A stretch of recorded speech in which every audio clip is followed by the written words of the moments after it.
Salam ceria daripada MHI dengan pelbagai kisah menarik. Rabu, 11 Mei.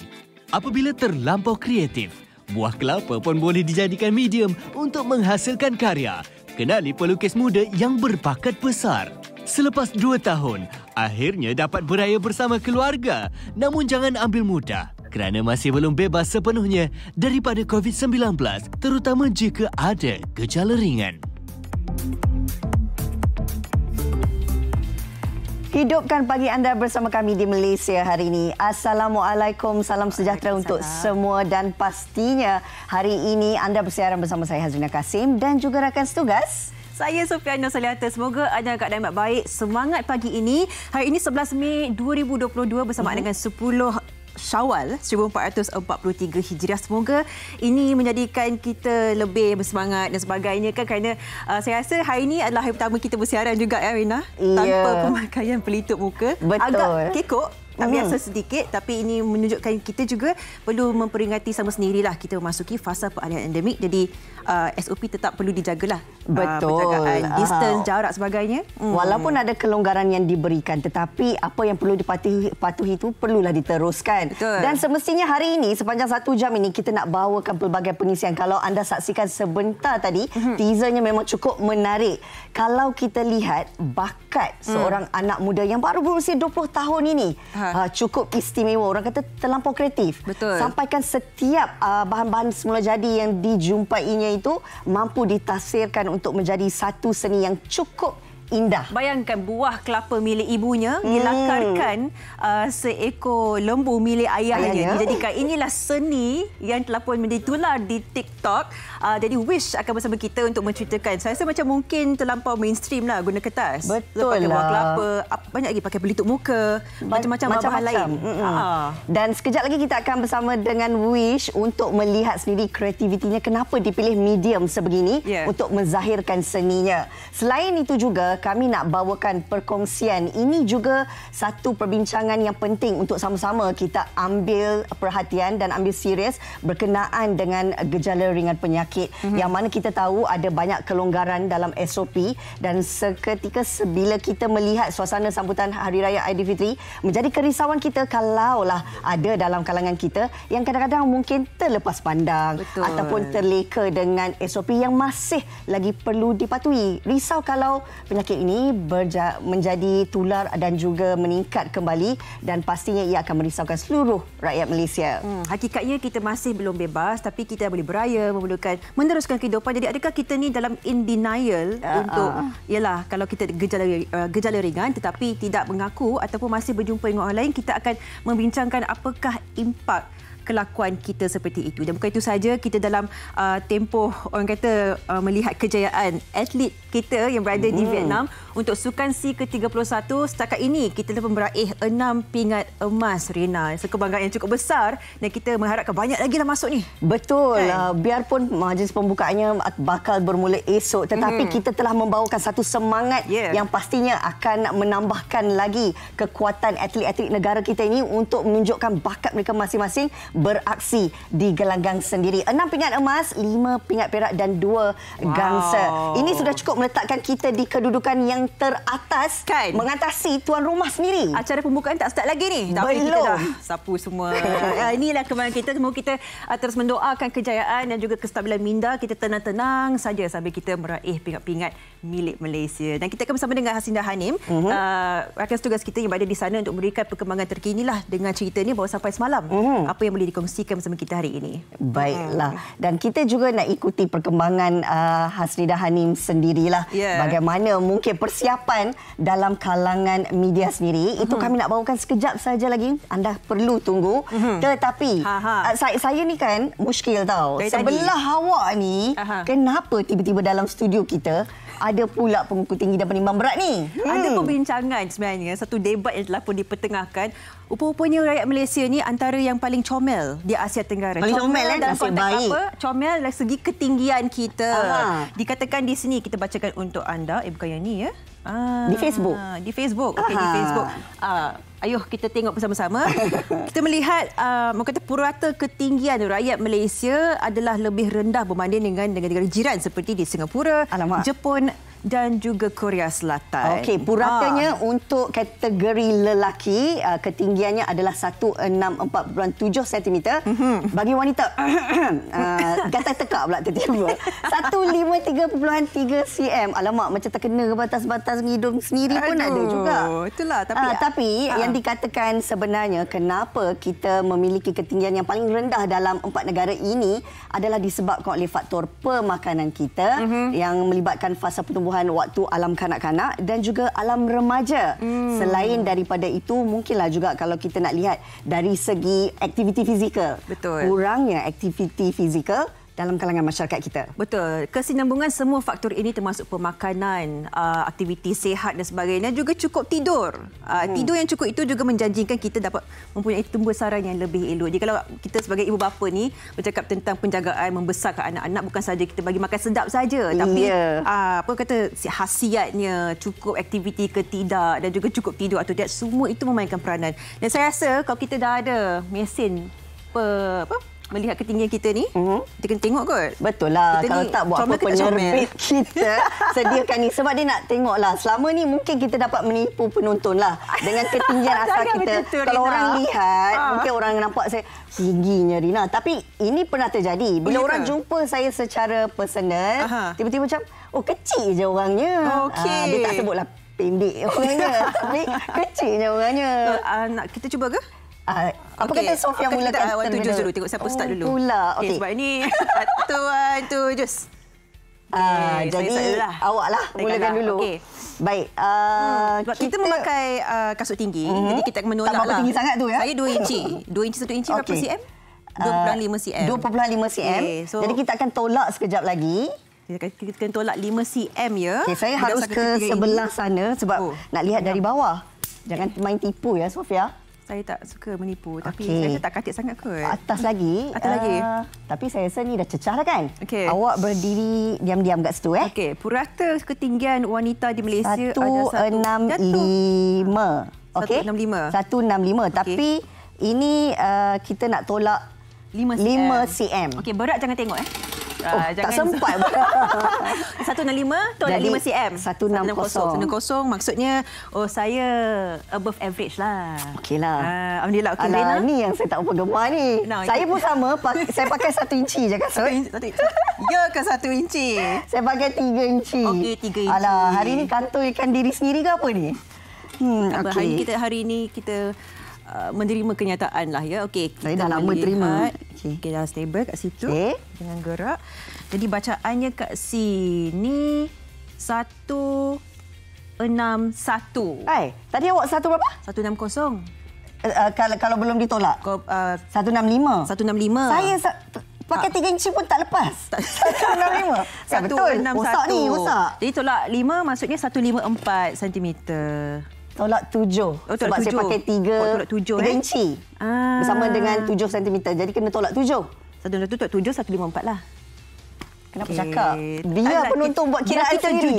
Kita jujur. Tapi apa pun memang dalam purata ketinggian rakyat Malaysia lah. Yelah, saya orang kata dah menerima takdir ni. Comel, cantik. Jadi ketinggian itu bukan memainkan peranan yang besar, tapi kita memberikan kesedaran lah. Mungkin kalau kita besarkan anak, kita cukupkanlah khasiat mereka, cukupkan tidur. Kita mungkin tidur lebih sikit, mungkin lebih tinggi lah lepas ni, Rina. Saya rasa sebab saya genetik.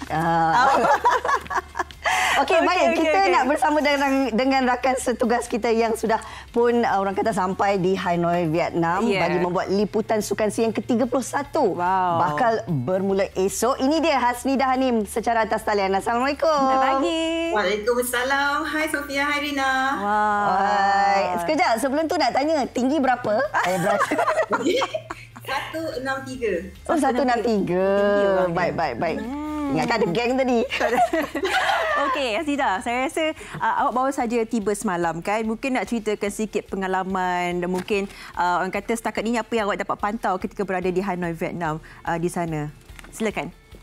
Okey, Sofia, Rina, terima kasih dan terima kasih kepada MHI. Sebenarnya saya memang betul baru sampai semalam. Jadi daripada segi pandangan saya mengenai kata sambutan di Sukan Si Vietnam di Hanoi ini, memang nampak semuanya kata memang well prepared. Daripada tiba di airport pun kami memudahkan urusan di immigration kerana kami ada laluan khas untuk fast lane. Dan di sana juga kita pun risau juga in term of dia nak check kita punya PCR test ke ataupun anything yang berkaitan dengan COVID kan, sebab Vietnam boleh katakan dia punya kes agak tinggi jugalah di sini. Tapi alhamdulillah semuanya dipermudahkan. Tapi kami just prepare je, cuma daripada Malaysia nak ke Hanoi tu mereka akan check lah kita punya full vaccination ataupun PCR kita bersemualah. Jadi alhamdulillah tak ada masalah, dan kita pun bila tiba di sana pun kita memang ada dokumen yang mengatakan kita adalah kru yang akan datang untuk buat liputan di sukan sini. Jadi cuma perjalanan dia tu agak jauh juga because of Hanoi ni pun dia jam jugalah macam kat KL. Oh ya ke?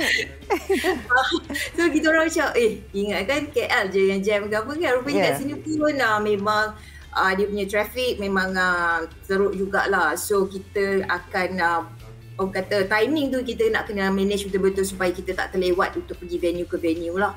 So untuk setakat ni kami belum pergi venue lagi. So macam hari ni saya akan ke venue untuk pencak silat sebab hari ni kita ada emas untuk acara silat seni lelaki ganda, men's ganda. So Malaysia akan turun untuk merebut pingat emas apabila mereka akan menentang Singapura lebih kurang jam 11.30 pagi waktu Malaysia.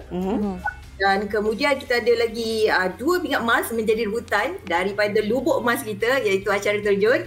Yang rakan sugar saya Mike akan pergi ke sana untuk buat coverage bagi event men's individual 3 meter springboard menerusi atlet Gabriel Gilbert dan juga Syafiq Putih. Dan juga di penampilan yang saya rasa pastinya semua nak orang kata memang confirm lah emas ni. Senang cakap dah confirm. Nak dengar. Ini adalah Lucy Datuk Pandalala Rinong dan juga Nur Dabita yang mana kita tengok sekarang ni kat skrin pun dia dah menang emas pertama hari tu. So hari ni dia orang akan turun dalam acara Synchro 10 meter platform Women's. So hari ni last day lah untuk acara terjun. Setakat ni 6 emas semua je daripada acara terjun. So hari ni kita hopefully memang kita boleh sapu bersih semua emas lah. So setakat ni Malaysia masih berada di kedudukan teratas, 6 emas, 2 perak, 2 gangsa. Okey, Hanim, kalau kita saksikan pastinya esok merupakan acara yang paling gilang gemilang lah acara pembukaannya. Persediaan daripada pihak media ataupun petugas di Media Prima sendiri, bagaimana anda di sana? Okey, buat setakat ni apa yang saya akan plan, because kita mempunyai kekuatan kru yang terhad berbanding dengan yang lain.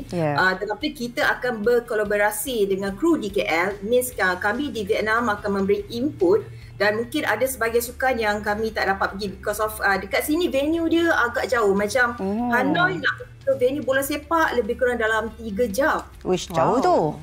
Jauh. So rasa macam Ipoh KL rasanya pergi. Jadi kami akan tumpukan sukan-sukan yang tidak mengambil masa yang terlalu panjang. Jadi kita akan more cater dekat bahagian Hanoi. Jadi yang mana jauh-jauh kita akan tengok dari segi sumber yang mana kita ada akses daripada SNTV yang then kita akan tengok daripada situlah berkomunikasi dengan kru di KL untuk game ataupun sukan mana yang kita perlu pergi ataupun kita just ambil input daripada source yang kita dah ada dekat KL. Okey, secara logistiknya kita kena melihat faktor itu juga. Okey, secara peribadi untuk Hanim, apakah acara sukan yang awak tak sabar-sabar untuk saksikan sendiri di sana? Okey, of course kita memang pastinya mengharapkan sasaran 36 pingat emas dapat dicapai. Itu yang paling utamalah untuk kita punya sasaran bagi kontingen Malaysia di Sukan SEA kali ini. Untuk saya of course saya nak kita selain pada sasaran 36 pingat emas, kita dapat ambil semula ibu segala pingat, iaitu bola sepak. Itu yang paling penting sebab orang kata bola sepak ni walaupun kita tak orang kata tak champion overall ke apa ke, ibu segala pingat itulah yang akan memberikan kita satu lagi wow factor lah untuk contingent. Itu yang paling penting. Saya harapkan supaya macam hari ni pun kita punya pasukan bola sepak akan turun untuk perlawanan kedua. Jadi kita harapkan kejayaan akan diraih sekali lagi lah selepas kemenangan yang begitu dramatik berdepan Thailand hari itu kan. Ya, betul. Apa pun, kami ucapkan selamat bertugas untuk Hanim dan semua kru di sana. Jaga kesihatan diri anda. Maklumlah kes di Hanoi sendiri memang sangat tinggi kan. Jadi kami doakan agar Malaysia masih orang kata akan terus kekal lah sehingga ke 23 Mei ni di tangga teratas ya Nim. Amin. InsyaAllah dan insyaAllah kami akan buat liputan yang terbaik lah dari segi untuk coverage di Bulletin TV3 di semua platform dan juga media sosial bagi media Prima, insyaAllah. Terima kasih kepada MHI, Sofia dan juga Rina. Terima kasih Hanim. Semoga dimudahkan. Assalamualaikum. Okey, dan pastinya kita akan bersama dengan Hanim lah dari masa ke masa. Sepanjang tempoh yang kita nantikan ini untuk memberikan kita perkembangan update yang terkini lah berkenaan dengan Sukan SEA ke-31 di Vietnam. Okey, itu kisah di Vietnam. Kita balik semula ke Malaysia ni. Balik ke sini. Sebab ini cerita kreativiti yang orang kata terlampau kreatif. Betul, terlampau kreatif. Paper, kertas ni macam mainstream. Diguna segala bahan yang ada kat kampung tu untuk dijadikan hasil karya. Siapakah beliau? Kita saksikan kisah ini. Silakan.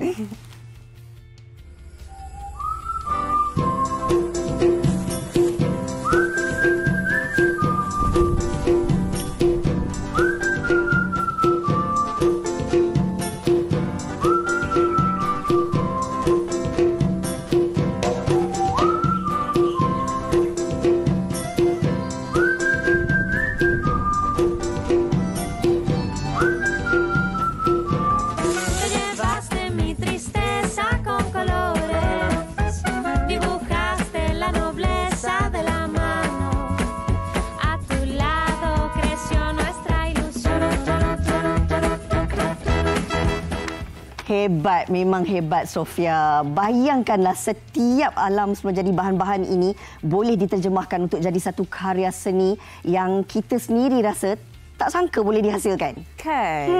Inspirasinya bagaimana? Dan kita ingin bertanya kepada beliau sendiri sebagai seseorang yang telah memberikan inspirasi lah. Apa sahaja yang di depan mata boleh dijadikan karya seni kita. Kita bersama dengan Muhammad Darwish Mustafani. Assalamualaikum. Waalaikumsalam. Selamat Hari Raya. Selamat Hari Raya. Wow, buat apa ni? Sekarang saya tengah lukis gambar Masjid Ubudiah lah atas keping face mask.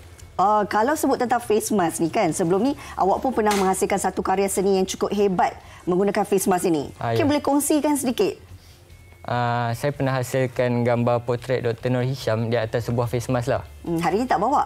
Hari ini tak bawa sebab dah jual. Oh, dah jual. Wah, nampak boleh jual. Macam mana? Menjana pendapatan tau. Kan? Awak usia sekarang 20 tahun. Sekarang dah boleh jadi kerjaya lah lebih kurang ni. Boleh jadi kerjaya sampingan lah. Sampingan. Adakah dapat permintaan setakat ni suruh awak lukis muka pelanggan ke customer? Setakat ni memang saya dapat banyak permintaan tapi atas sebab kekangan belajar masih kena pentingkan pelajaran dululah berbanding dengan minat saya. Okey, Wish, ini kalau tak salah saya lihat daripada lakarannya sebuah masjid kan? Ya. Okey, boleh teruskan, kita nak tengoklah bagaimana sebenarnya anak muda ini, Wish ni, boleh hasilkan satu lukisan. Awak pernah terfikir tak, Sofia? Nak lukis di atas? Tak pernah. Mas. Saya nak bertanyakan kisah nanti macam mana dia terfikir untuk lukis atas buah kelapa. Itu yang pertanyaan yang sangat besar bagi saya. Dan kita akan bersama dengan Awish sebentar saja lagi. Pastinya akan menunjukkan kita hasil karya yang penuh lah selepas ini di penghujung rancangan. Betul tak, Rina? Betul. Saya sendiri kagum kan sebab kadang-kadang kita selalu merasakan bila waktu PKP ni ada banyak mungkin dalam kalangan kita yang rasa boring, tak tahu apa nak buat. Tapi ini contoh yang terbaik lah. Bukan sahaja dapat orang kata menghabiskan waktu dengan hobinya sendiri, tapi boleh menjana pendapatan.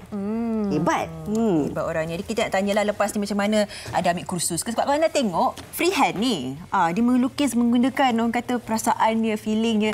Jadi saya rasa sangat-sangat teruja lah untuk melihat apakah hasil karya yang penuh selepas ini. Sebab apa tahu, kita selalunya, kejap nak tanya yang buah kelapa tu, lukis lembu tu berapa masa yang diperlukan? Saya ambil masa 1 hari lebih lah. 1 hari lebih. Okey, hari ini cabaran untuk Wish. Dalam tempoh masa orang kata tak sampai 1 jam ini, boleh siapkan lukisan ni? InsyaAllah saya cuba. Cuba yang terbaik. Kita akan beri masa untuk Wish di akhir siaran nanti, Sofia. Kita akan lihat karya ataupun hasil seni Masjid Ubudiah di Kuala Kangsar ini. Okey, kita akan berehat seketika ya. Sekembalinya banyak lagi pengisian dan kita akan bincangkan apakah impak kalau kita mengabaikan gejala-gejala ringan ketika kita dalam fasa peralihan endemik ini. Segalanya dalam Malaysia hari ini.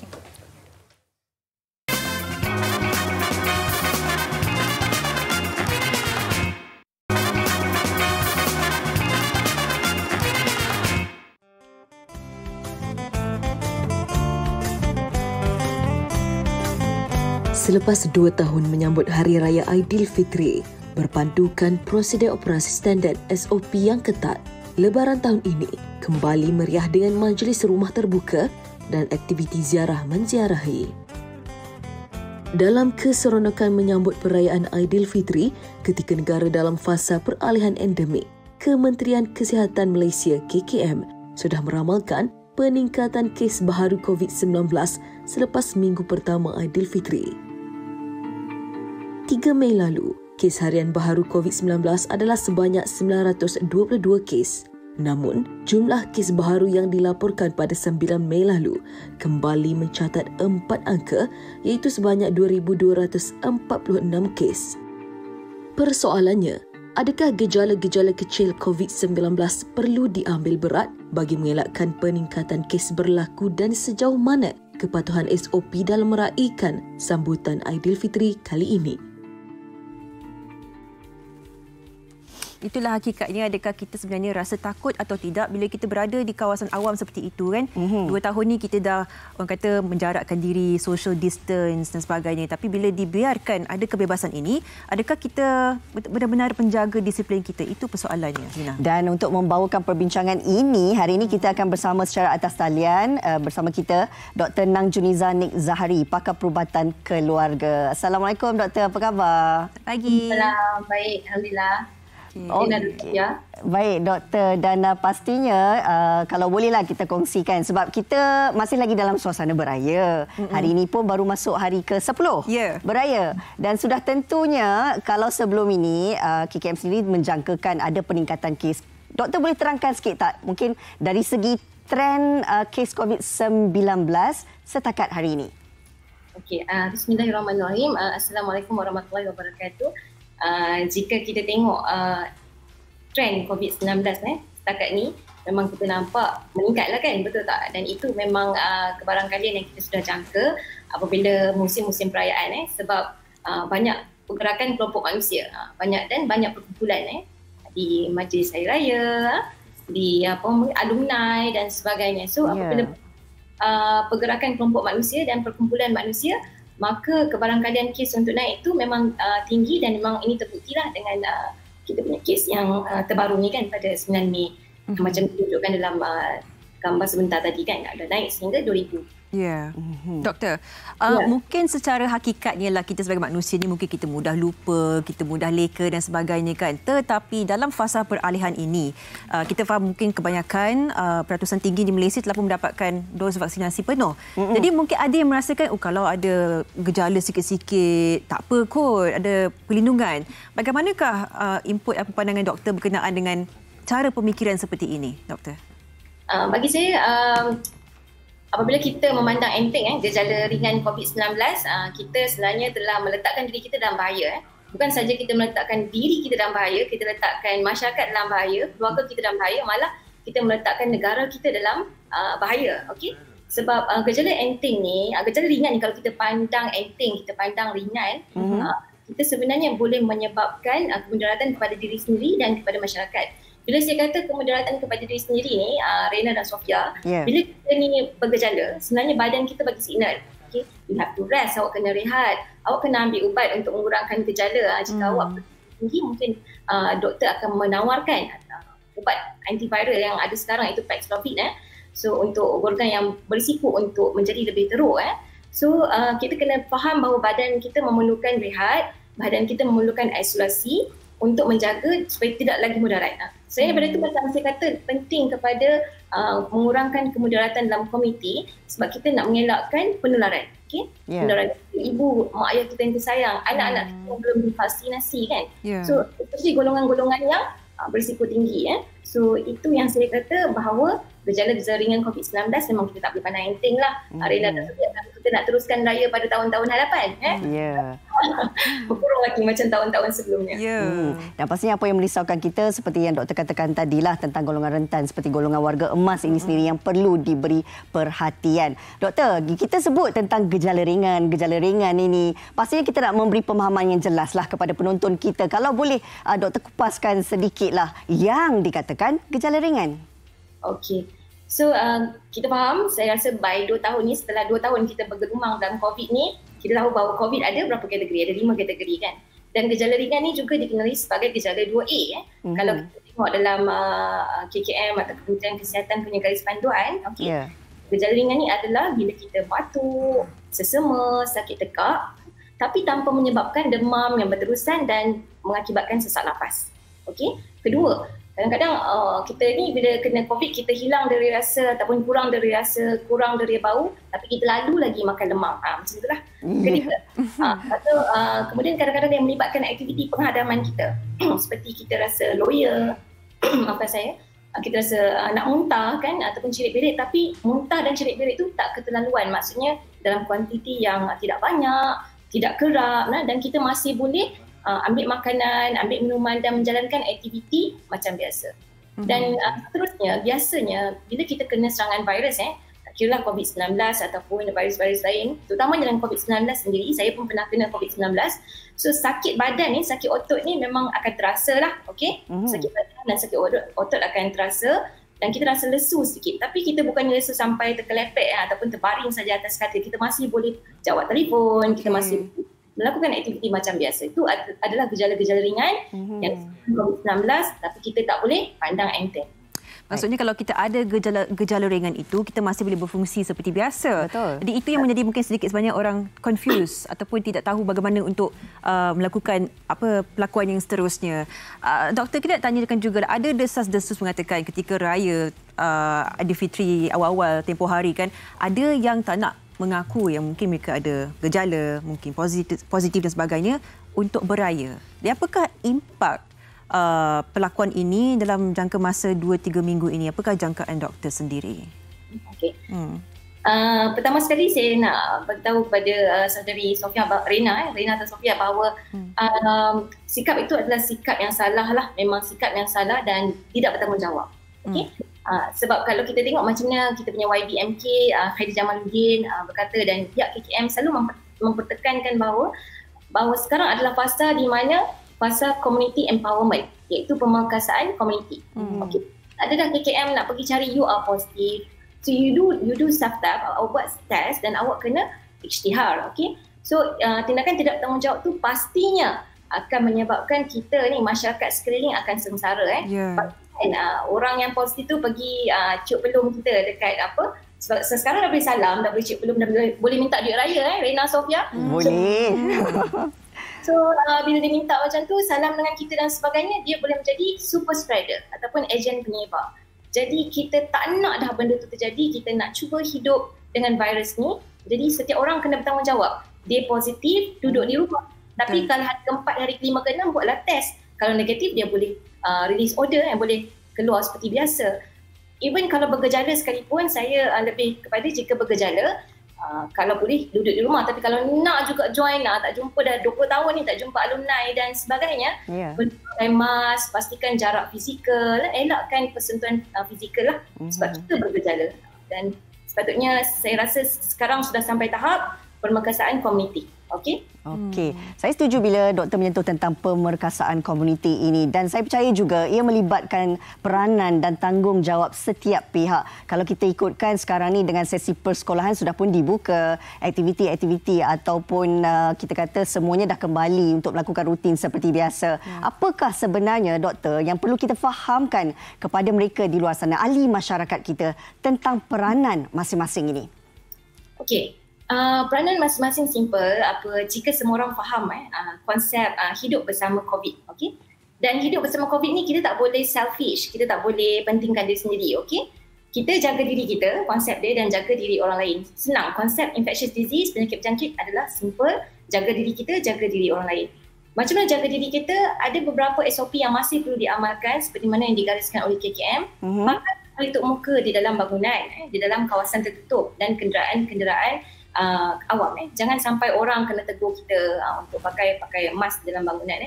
Sebab di dalam bangunan ventilation dia tak bagus dan boleh menyebabkan penyakit itu tersebar. Okay?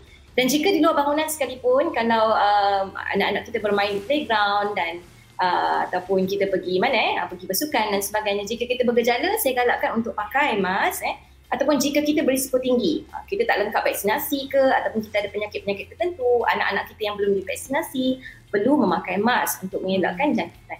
Baik. Amalan membasuh tangan ajar anak-anak kita seawal usia untuk membasuh tangan. Bukan sahaja untuk COVID-19 tapi untuk semua virus yang lain. Okey, macam kita baru-baru ni ada outbreak hand foot mouth disease So, jenis virus sekalipun boleh dielakkan jika kita orang dewasa dan orang muda diajar untuk membasuh tangan setiap kali pegang permukaan, bersalam, dapat duit raya Ini setengah-setengah anak gigit campur raya sampai terkoyak So itu yang kita kena jaga-jagalah. Okey, dan seterusnya remember please, ingat trees, okey.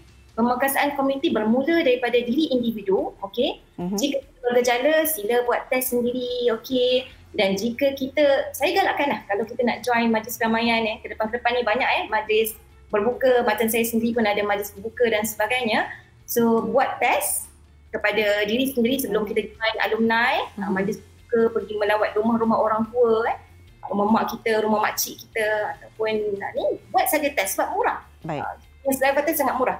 Kemudian remember trees, kalau positif buat test, report update dalam MySejahtera. Jangan duk biar tak buat dalam MySejahtera. Sebab data tu penting untuk kita buat kawalan. Kemudian please inform your contact, your close contact sebab ni responsibility kepada orang lain lah. Sebab contact tu boleh buat test dan dia pun boleh pantau gejala. Okay? Kemudian kita kena isolate. Kalau kita positif, janganlah pergi beraya. Rena Sofia please. Kalau ada yang positif pergi beraya, buatkan agak kat dia. Pakai PPE masuk balik macam tu. Dan kemudian pantau gejala, jangan pandang enteng. Sila pantau gejala, lakukan pemeriksaan harian yang home assessment tool tu. Dan jika anda berisiko untuk mendapat COVID yang lebih teruk, sila ke CAC berdekatan ataupun hospital berdekatan untuk rawatan antiviral dan seterusnya. Baik. Terima kasih doktor memberikan kita peringatan. Terima kasih Dr. Nang Juniza Nik Zahari, pakar perubatan keluarga, sudi meluangkan masa memberikan peringatan, ketegasan itu untuk terhadap diri kita sendiri juga untuk menjaga disiplin demi kesihatan orang lain perlu dipertengahkan. Terima kasih doktor. Terima kasih doktor. Selamat Hari Raya. Raya.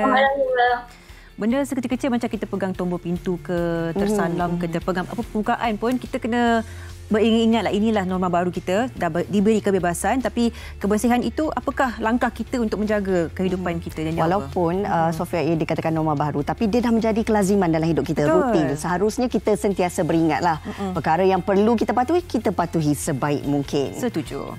Okey, kita nak berehat seketika, kembali lagi selepas ini kita nak bawakan hasil karya Awish.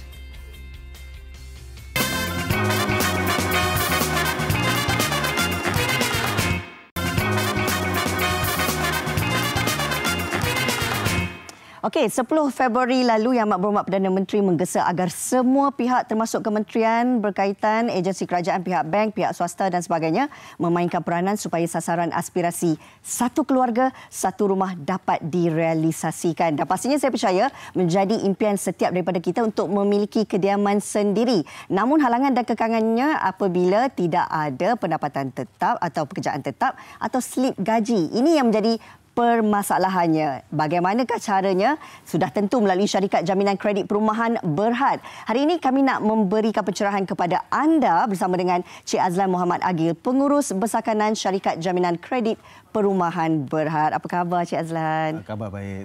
Masih lagi dalam mood Syawal. Selamat Hari Raya. Selamat Hari. Okey. Baik, bila kita sebut tentang syarikat jaminan kredit perumahan Berhad, pasti ramai yang terfikir, syarikat apa ni? Susah untuk kita fahamkan. Jadi hari ini adanya Cik Azlan untuk memberi pencerahan. Silakan. InsyaAllah. So, syarikat jaminan kredit perumahan ini ataupun nama ringkasnya SJKP adalah sebuah syarikat milik penuh Kementerian Kewangan di bawah Menteri Kewangan diperbadankan, ditubuhkan pada tahun 2007. Jadi untuk makluman semua, melalui pembentangan bajet 2022 tempoh hari dan juga melalui pelancaran inisiatif kerajaan Housing Ownership Program iaitu HOPE yang telah dilancarkan bersama oleh YB Menteri Kewangan kita dan juga YB Menteri Perumahan dan Kerajaan Tempatan tempoh hari. Kerajaan telah memberi jaminan tambahan sebanyak 2 bilion kepada SJKP dengan tujuan untuk membantu mereka-mereka yang di dalam golongan B40 dan M40 yang tidak mempunyai slip gaji ataupun pendapatan yang tetap. Okey. Jadi kerana mereka ini mungkin sebagaimana yang Rena beritahu tadi, mungkin mereka akan mendapat masalah atau menghadapi masalah untuk berurusan dengan pihak bank kerana mereka tidak mempunyai pendapatan tetap dan slip gaji. Baik, Cik Azlan, kalau boleh kita kongsikan juga apakah mungkin jenis golongan sasar dan bentuk bantuan yang bakal diberikan kepada pembeli rumah ini melalui SKJP ni? Okey, SJKP tujuan utama SJKP adalah untuk membantu golongan B40 dan M40 yang menghadapi masalah. Jadi kalau kita pergi ke bank-bank untuk meminta pinjaman perumahan dan sebagainya, selalunya ada 3 soalan lah. Encik kerja mana? Betul. Encik kerja dah berapa lama? Encik ada salary slip tak? 3 bulan. Itu paling penting. Jadi kita sedar bahawa ramai rakyat Malaysia sekarang ini bekerja sendiri. Jadi bila mereka berjawab soalan-soalan pihak bank itu, mereka mungkin tidak dapat memenuhi kehendak ataupun kriteria pihak bank. Jadi SJKP ini ditubuhkan untuk membantu 3 golongan. Saya boleh rumuskan 3 golongan itu. Pertama, mereka yang tiada pendapatan tetap dan juga tiada salary slip ataupun slip gaji. Seperti petani, nelayan, pemandu taksi, peniaga gerai, peniaga food truck. Itu golongan pertama. Golongan kedua pula mereka yang tiada pendapatan tetap tetapi ada penyata pendapatan. Seperti mereka-mereka yang bekerja dalam sektor gig ataupun mereka-mereka yang bekerja berdasarkan komisen ataupun berdasarkan kontrak. Kumpulan ketiga pula dia ada twist sikit, dia ada pelik sikit. Mereka ni ada pendapatan tetap, ada slip gaji, tetapi masalahnya pula mungkin pihak bank tidak mengenali majikan mereka. Kerana majikan mereka ini adalah daripada industri mikro, kecil ataupun sederhana. Contohnya, kalau saya seorang juruteknik di sebuah syarikat penyelenggara luar bandar, bank-bank tak kenal majikan saya. Kalau saya seorang mekanik di bengkel membaiki kenderaan pun bank-bank tak mengenali majikan saya. Jadi untuk menolong, membantu mereka-mereka ini untuk mendapatkan pinjaman perumahan, syarikat jaminan kredit perumahan ataupun SJKP bekerja rapat dengan pihak bank untuk membantu mereka mendapat peluang untuk mendapatkan pinjaman tersebut. Kita nak tahu juga antara syarat kelayakan dan bank yang terlibat untuk permohonan ini. Ada beberapa syarat. Saya sentuh yang penting-penting lah ya. Mula-mula sekali pembelian rumah pertama atau rumah pertama saja yang akan dimasukkan di dalam skim ini. Kalau membeli rumah kedua, ketiga, rumah untuk pelaburan, itu tidak termasuk dalam skim inilah. Had jaminan maksima yang diberi adalah RM400,000, tetapi tertakluk kepada keupayaan kewangan individu tersebut. Jenis-jenis rumah yang boleh dibeli adalah rumah baru, rumah sedia ada, rumah lelongan dan juga subsale. Warga negara Malaysia berumur 18 tahun ke atas dan antara yang pentingnya di sini adalah pembeli itu perlu menunjukkan keupayaan membayar.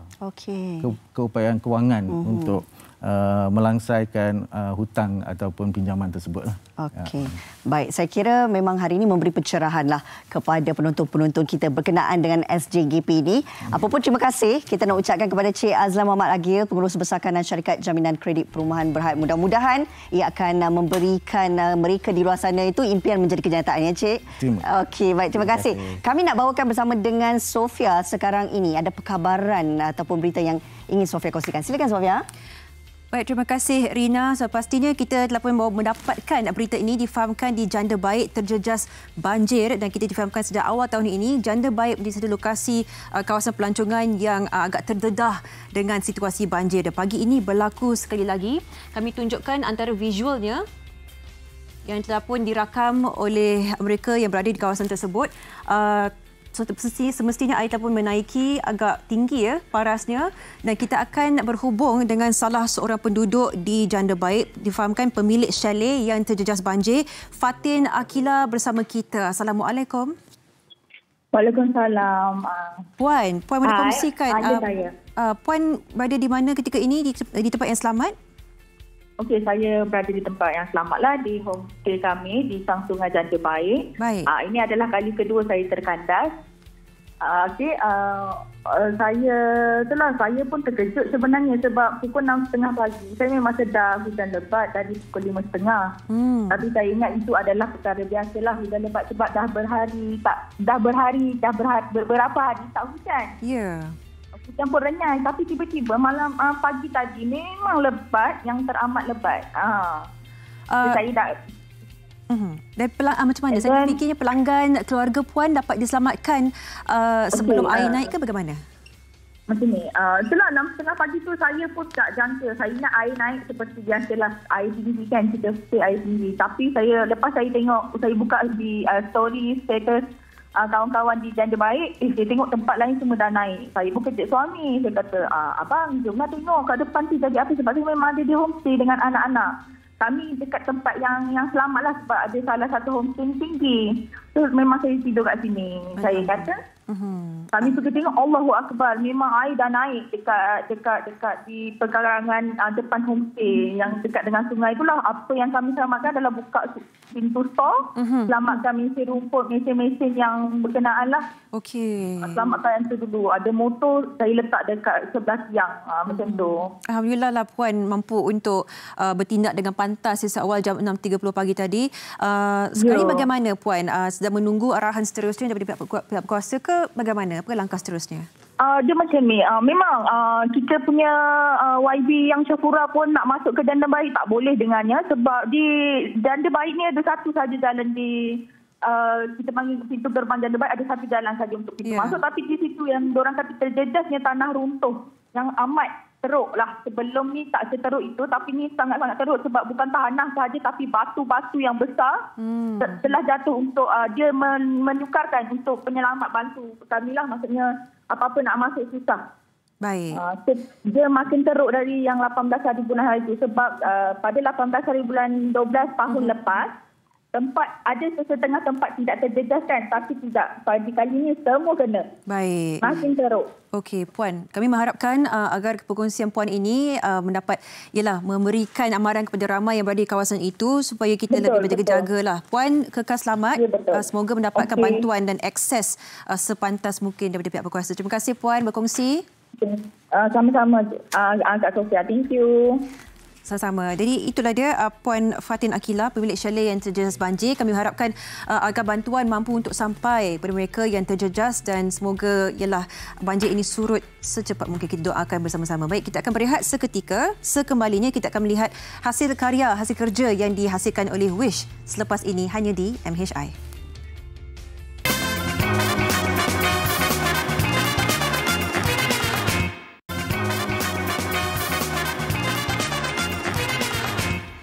Okey, saat ditunggu-tunggu telah pun tiba Sofia. Ini dia, kita nak tengok siap ke tidak Wish ni, ke dia dah ada standby.